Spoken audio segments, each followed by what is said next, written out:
Nous avons avec nous aujourd'hui le professeur William Pape, docteur Pape, qui est un éminent scientifique que vous connaissez et que tout le monde connaît. Il est d'ailleurs membre des experts de l'Organisation mondiale de la santé, professeur de médecine à Cornell. C'est surtout le docteur Pape qui a fait un travail extraordinaire qu'on connaît avec les centres Geskio. Aujourd'hui, il a fait une sortie pour dénoncer, pour exprimer à la fois de la colère, mais on a l'impression c'est aussi un certain désespoir vu la situation en Haïti. Docteur Pape, la première question que j'ai envie de vous poser, comment qualifieriez-vous la situation en Haïti? Merci de la possibilité de m'exprimer. C'est une situation qui est catastrophique à plusieurs niveaux. Franz Duval, l'éditorialiste du Nouvelliste, a publié aujourd'hui un éditorial et il dit qu'il y a eu davantage de morts en Haïti, de civils morts en Haïti qu'en Ukraine. Or, nous ne sommes pas en guerre. Et malheureusement, ces gens qui sont morts sont massacrés par des bandes armées et qui font la pluie et le beau temps. Aujourd'hui, nous avons inauguré les 10 ans de notre école à Albert II de Monaco. C'est important de le faire avec les élèves et j'espère qu'on n'aura pas à fermer cette école comme on a eu à le faire en plusieurs occasions à cause de notre staff qui avait été kidnappé. Donc, je disais, est-ce que vous avez l'impression que Haïti est abandonné aujourd'hui? Oui, Haïti est tout à fait abandonné parce que c'est un peu à cause de notre mauvaise gestion également, de la façon de voir la crise. C'est-à-dire quand on a dit à l'étranger qu'on veut une solution haïtienne, alors que le problème dépasse les Haïtiens.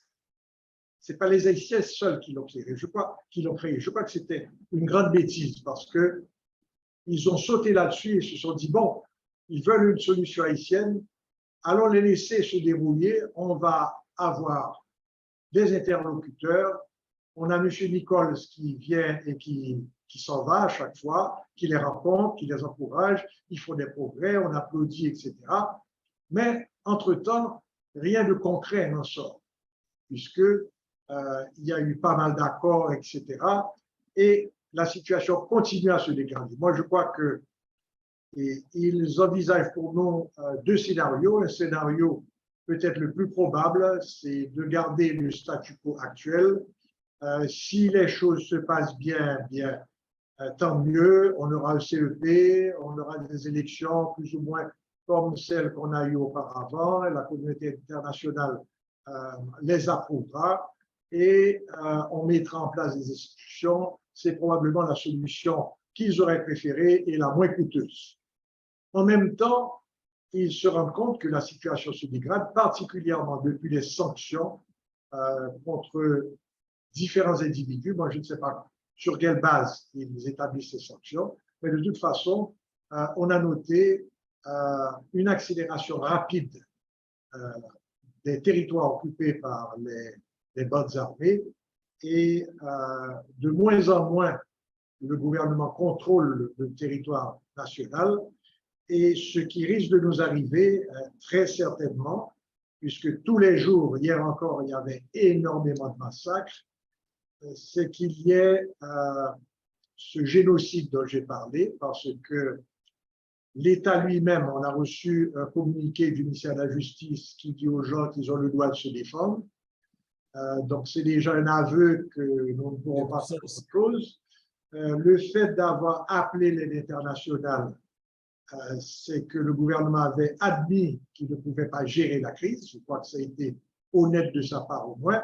Donc, on ne doit pas s'attendre à beaucoup de ce gouvernement, d'autant que plusieurs de ses ministres n'habitent plus chez eux.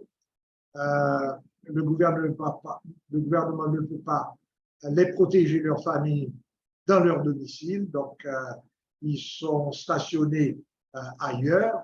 Donc, si vous avez un gouvernement qui ne peut pas protéger ses ministres, comment pourra-t-il protéger le simple citoyen? Donc, je crois que du côté du gouvernement, ils nous ont dit les choses comme elles sont. Maintenant, on peut l'accepter, ne pas l'accepter.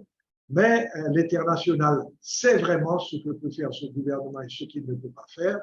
Et moi, je vois qu'on se dirige tout droit vers un génocide massif parce qu'il y a beaucoup d'armes en circulation. Il y a des gens qui n'ont pas d'armes et ne sont pas organisés, malheureusement, qui vont se faire massacrer. Il y a d'autres qui vont résister. Hier, par exemple, il y a un commissaire de police, celui qui est en charge du groupe motorisé à moto, M. Seyid, qui a eu des bandits qui l'ont attaqué dans son domicile. Donc, fort heureusement. Ça, c'est en plus d'exemples comme le directeur de l'académie de police qui a été assassiné quasiment devant l'académie de police. C'est comme le responsable de la police de Port-au-Prince qui a été attaqué aussi avec son adjoint. C'est une multiplication qui nous prouve effectivement qu'il y a une incapacité de réponse de la police nationale par rapport à tout ça. Mais ce qui arrive, c'est qu'en même temps, l'international joue sur le fait qu'il y aurait des dissensions profondes au niveau de la population sur une intervention. Est-ce que c'est votre impression? Alors ça, c'est une excellente question parce que ce n'est pas correct. Et je pense qu'il suffirait de demander aux Haïtiens qui vivent en Haïti, pas ceux qui sont à l'extérieur. Parce qu'il y a une très différente réalité quand on vit à l'extérieur et quand on vit ici. Il y a eu une enquête très sérieuse d'Aguerca qui a indiqué que l'insécurité est le problème majeur des Haïtiens, le premier problème de loin, et que 69%, c'est une enquête qui a été faite à travers le pays, souhaitent qu'il y ait une intervention étrangère. Donc, on ne peut plus prendre ça comme prétexte, et d'ailleurs, l'international n'en parle pas. Il dit plutôt que les partis politiques sont divergents sur cette affaire d'intervention, mais je pense que là aussi, si on devait faire une enquête sérieuse et que les gens étaient honnêtes, ils auraient vu que eux-mêmes aussi accepteraient une assistance internationale pour aider à au moins contrôler ce problème qui dépasse de loin la police. Nos vaillants policiers, ceux qui sont les plus corrects, se font massacrer, comme on le sait. Il y a eu plus d'une vingtaine déjà massacrés récemment. Et ça va continuer malheureusement, au point que, d'après un certain sondage, un tiers aurait demandé des passeports pour quitter le pays. Donc voilà déjà qu'on a une force de police qui était déjà très réduite et qui le sera davantage. Maintenant, ma seule question à mes amis qui sont contre toute assistance internationale est la suivante. Donnez-moi votre plan. Quel est le plan si M. Henry s'en va demain matin, quand vous donne les clés du pouvoir, comment vous allez régler le problème de l'insécurité? S'ils arrivent à convaincre le reste de la population, on sera très heureux parce qu'on aurait souhaité que ça soit réglé entre Haïtiens. Mais on n'a jamais pu nous donner cette réponse. Un plan de sortie de crise sécuritaire. Oui, c'est ça. C'est-à-dire, dites-moi comment vous avez réglé le problème parce que ça doit vous intéresser aussi que vous soyez au pouvoir ou dans l'opposition. Donc, puisque vous êtes censé être comme nous tous, victimes de cette situation. Donc, on n'a jamais pu avoir ce plan, comment vous allez faire, et également, à l'intérieur de la police, c'est pas moi qui le dis, le centre Karl Lévesque dit qu'il y a plusieurs policiers qui sont liés aux gangs armés. Avec des chiffres très graves, on parle de la moitié du corps de police. Bon, moi j'ai aucune façon de vérifier ça. La seule chose que je peux dire, comment allez-vous séparer les deux? Maintenant, docteur Pape, on a vu D'abord, il y a eu un bateau américain, un navire américain. Ensuite, il y a eu un avion canadien qui a survolé le territoire. Par la suite, et en ce moment, il y a 2 navires canadiens qui se trouvent dans les eaux haïtiennes, comme s'il y avait un message qu'on voulait lancer sur un soutien en matière de sécurité. La seule chose, il y a le commandant des forces armées canadiennes qui vient de dire qu'il n'en sera rien. Le Canada n'a pas les moyens d'aider Haïti en matière de sécurité parce que toute l'énergie est mise sur l'Ukraine et sur l'OTAN. Peut-on parler d'hypocrisie de la part de cette communauté internationale? Bon, je pense que finalement, ils ont avoué la vérité. C'est ce qu'on devait dire dès le début. Nous n'avons pas les moyens. Nous n'avons pas les moyens d'aider dans ce genre d'assistance. Plutôt que de nous envoyer ces avions de reconnaissance et ces bateaux qui patrouillent, qui en fait n'inquiètent personne. Je crois que, au contraire, ça crée une situation tout à fait inconfortable du côté des Haïtiens qui se disent, écoutez, ça aurait été mieux de les garder ailleurs. Donc, ces bateaux et ces avions, ça ne nous aide pas. Mais je crois que finalement, ils ont avoué la vérité et si ça a été fait avant, peut-être que cette patate chaude qui leur a été remise, ils auraient pu la passer à un autre pays qui a de l'expérience dans ce genre d'affrontement, comme le Mexique. Alors, docteur Pape, vous avez évoqué quelque chose d'important sur cette assistance internationale qui n'arrive pas et qui laisse l'impression, puisque le Canada l'a avoué, que c'est extrêmement presque impossible de donner un coup de main en matière de sécurité à Haïti. Vous parlez de la possibilité de regarder ailleurs, comme par exemple le Mexique, puisque le Mexique a formulé la demande auprès du Conseil de sécurité avec les États-Unis. Qu'est-ce que la diaspora, par exemple? Ceux qui sont à l'extérieur, ceux qui ont la capacité d'influencer éventuellement des gouvernements, quel est le rôle, selon vous, quel rôle pourrait jouer la diaspora? Bon, vous savez, moi, je suis en partie diaspora aussi. Donc, je me considère un peu comme les deux. Et la diaspora haïtienne a un rôle énorme. Comme vous savez très bien, elle fournit au pays l'équivalent d'un quart de son produit national brut, qui est beaucoup plus que toute l'aide internationale mise ensemble. Je ne vois pas l'avenir d'Haïti sans la diaspora. C'est-à-dire, moi, je verrais très bien un président, des sénateurs de la diaspora, pas nécessairement du pays lui-même. Ça veut dire si ces gens sont votés par le peuple, ils ont la capacité. Écoutez, ça fait déjà à belle lurette que plus de 80% des diplômés de collège se trouvent en dehors du pays. Donc, on a les meilleurs à l'extérieur. Donc, il faut que cette diaspora nous aide à remettre en place ce pays de façon qu'on puisse espérer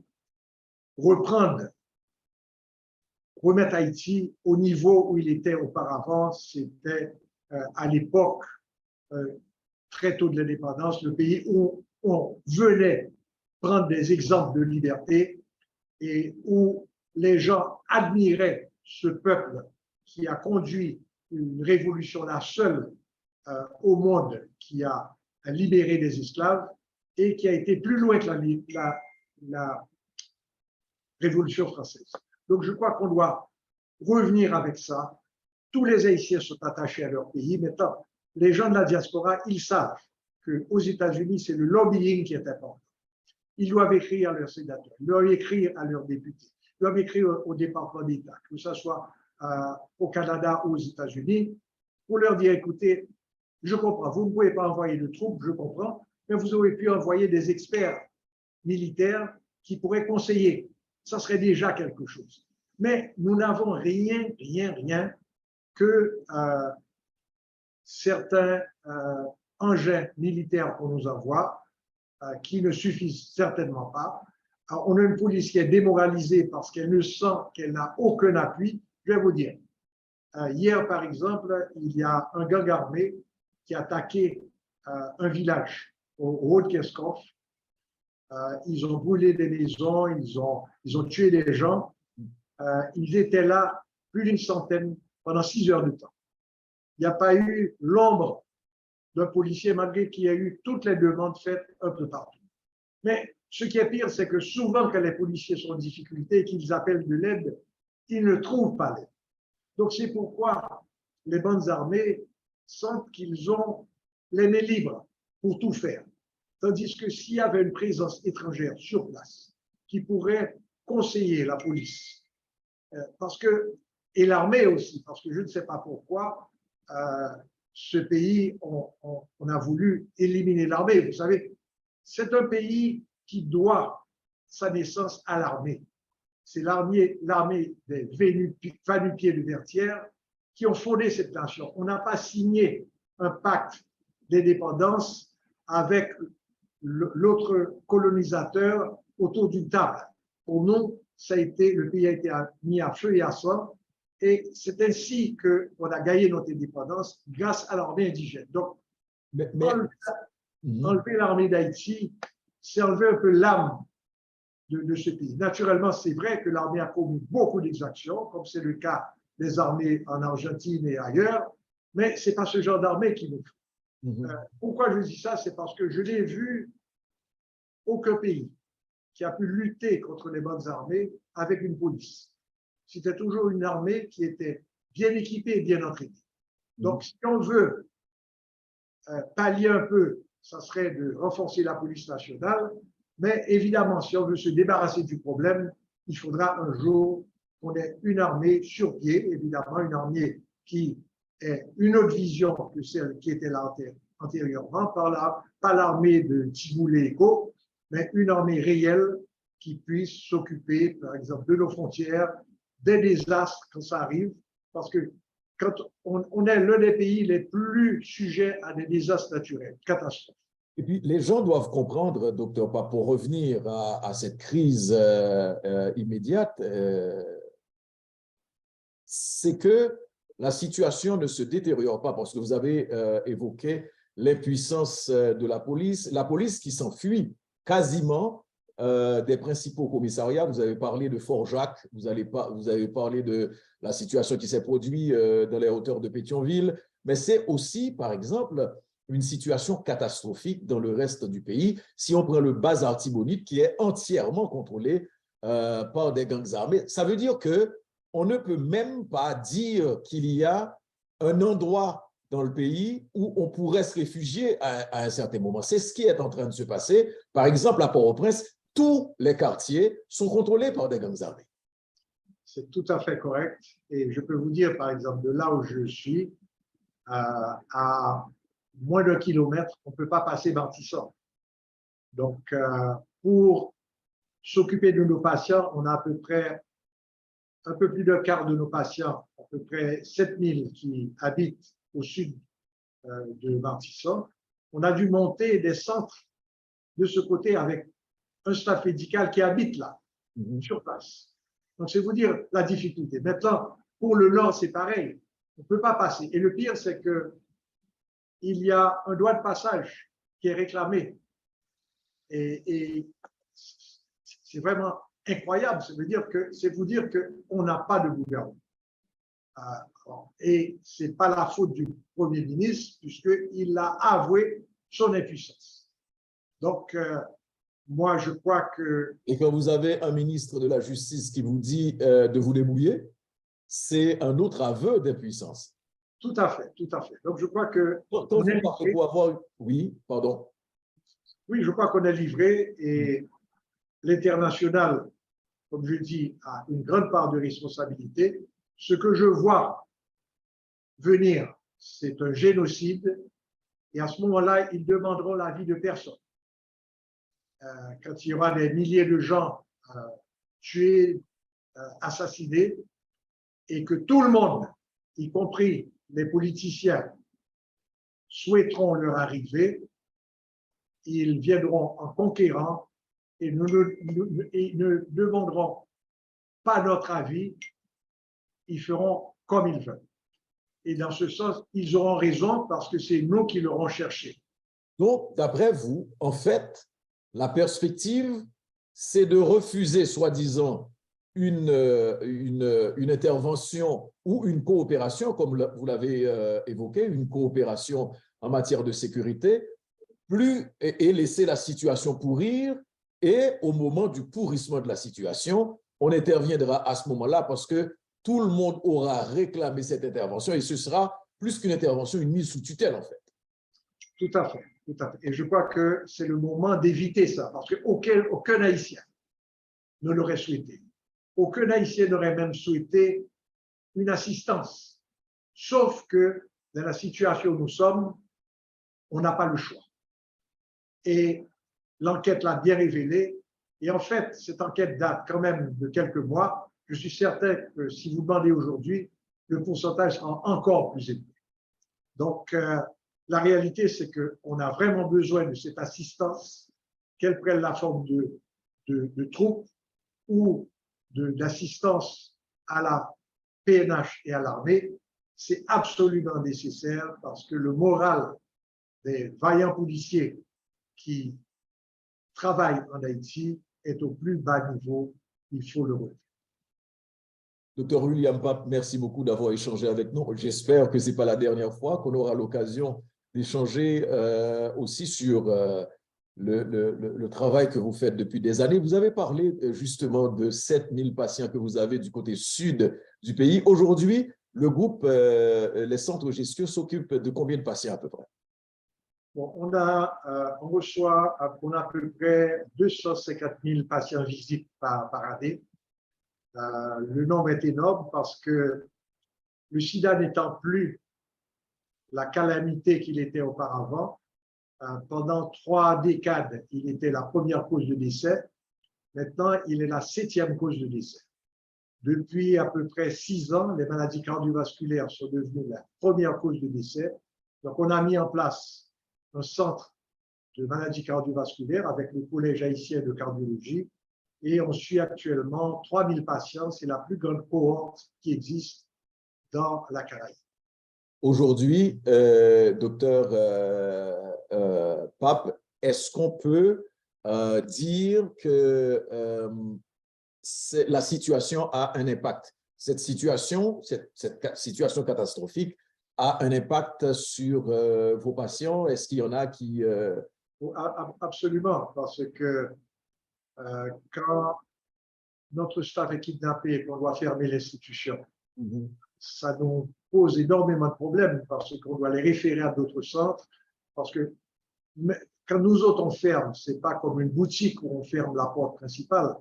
On a des responsabilités envers nos patients qui, s'ils ne prennent pas leurs médicaments, ils vont mourir. Donc, c'est quelque chose d'énorme. Ensuite, à cause de la guerre en Ukraine et de la situation actuelle, le coût des denrées alimentaires a plus que doublé. L'inflation d'Haïti avoisine autour de 44%. Donc, on a énormément de gens mal nourris qui viennent nous voir, dont on doit s'occuper. Et quand ces gens ne peuvent pas arriver, c'est catastrophique. Il y a encore le choléra, bien que c'est en train d'être contrôlé un peu, mais ça existe et ça peut repédaler à n'importe quel moment, puisqu'il y a des zones de l'endroit où les gens n'arrivent pas à pénétrer. Donc, les gens n'ont pas assez idée de la crise humanitaire. Parallèlement à tout ce qu'on regarde, il y a l'économique, il y a le politique, c'est un véritable… Votre dernier mot, c'est une véritable catastrophe. Votre dernier mot, docteur Pape? Mon dernier mot, c'est que je suis en Haïti depuis 1979. C'est la première fois que j'ai vu le pays dans cet état. On a une économie qui a eu 4 années de rapports négatifs. On a un peuple qui se meurt et qui ne méritent pas d'être abandonnés. Le système médical est plus que branlant. Je souhaiterais à personne de tomber malade aujourd'hui. Et nous avons des politiciens qui, jusqu'à présent, n'arrivent pas à s'entendre autour d'un sujet aussi important que la sécurité, ce qui, à mon avis, est important parce que si je devais voter, je verrais qu'il n'y a pas de leader. Je n'en vois pas. Et c'est extrêmement grave. Je n'ai vu personne monter au créneau pour s'arranger pour qu'il y ait au moins une plateforme commune, quelle que soit votre vision politique, sur un problème qui nous concerne tous et qui nous affecte tous, l'insécurité. Si vous ne pouvez pas vous entendre sur un problème aussi majeur, comment allez-vous pouvoir développer un plan pour Haïti? Donc, pour moi, c'est ça qui est le grand problème. Donc, on a un problème haïtien à régler. Il faudra mettre la pression pour qu'on arrive à avoir un plan uniforme, unitaire de sécurité. Mais j'attends aussi que la communauté internationale prenne ses responsabilités vis-à-vis d'un peuple qui a besoin d'assistance. On est vraiment dans une situation désespérée et la chose essentielle à faire, c'est d'apporter assistance à un peuple en danger. Merci beaucoup, docteur Pape. Notre invité aujourd'hui, mesdames et messieurs, c'était le docteur William Pape qui a lancé ce cri du cœur sur la situation en Haïti qu'il a qualifié, comme vous l'avez entendu, de véritable catastrophe. Merci de votre fidélité, merci d'avoir été avec nous. Docteur Pape, merci et à bientôt. Je vous en prie. Merci. Au revoir.